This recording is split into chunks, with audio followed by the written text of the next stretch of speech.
I'm Brenda Kelly and I'm a technical analyst with IG.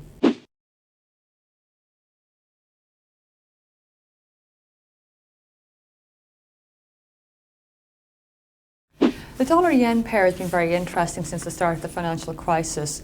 When the equity markets fell, the US embarked on a huge amount of quantitative easing, which served to weaken their currency, whereas the Japanese yen saw benefit, not so much, of a lot of capital flow into the safe haven. And the reason why we would see that is that interest rates were already low there and there was no real fallout from there. So it kind of was felt that I'd be safer having my money in cash even if I'm not going to get the full return. It was more a feeling that I'd like to see my capital returned even if there's no yield on it.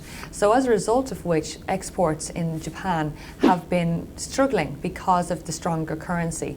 So several attempts by the Bank of Japan over the last number of years have been very short-lived in attempts to weaken their yen.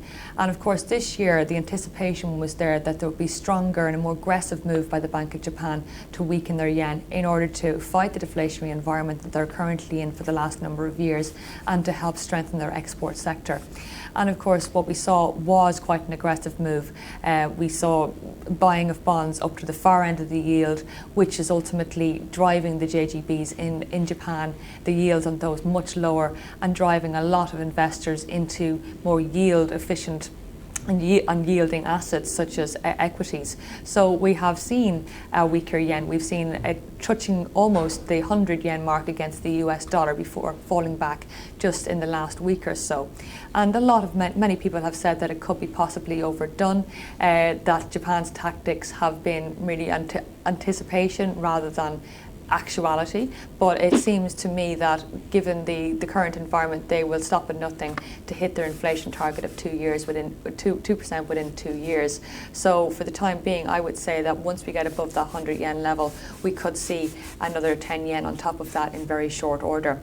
That being said, the US dollar similarly has been embarking on quantitative easing. It is quite a substantial central bank in its own right, and generally speaking it has won the war when it comes to having a weaker currency for whatever reasons that they purport to have.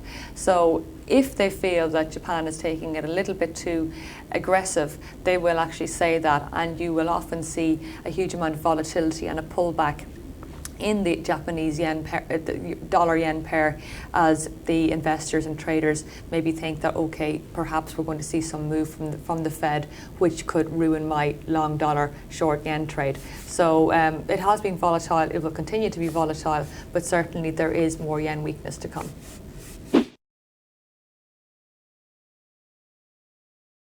No, it's a very liquid pair, so you will have, generally speaking, quite tight spreads, and of course you'll have a huge amount of interest in it.